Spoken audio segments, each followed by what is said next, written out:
Sementara itu, pemirsa, PJ Gubernur Sumatera Selatan Agus Fatoni mengingatkan seluruh masyarakat Sumatera Selatan saat memperingati perayaan malam Tahun Baru untuk tidak hura-hura dan selalu menjaga keamanan dan juga ketertiban.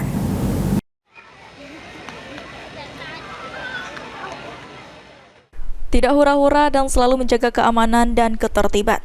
Pesan tersebut disampaikan oleh PJ Gubernur Sumatera Selatan Agus Fatoni kepada masyarakat Sumatera Selatan saat merayakan malam Tahun Baru.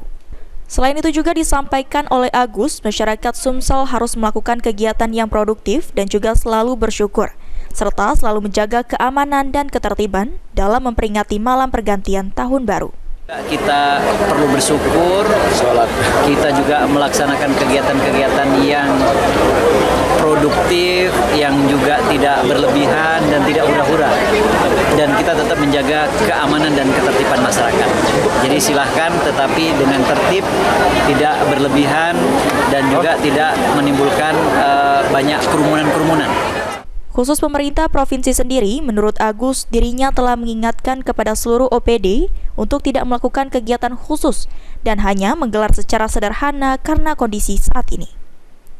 Firman Hidayat, PAL TV.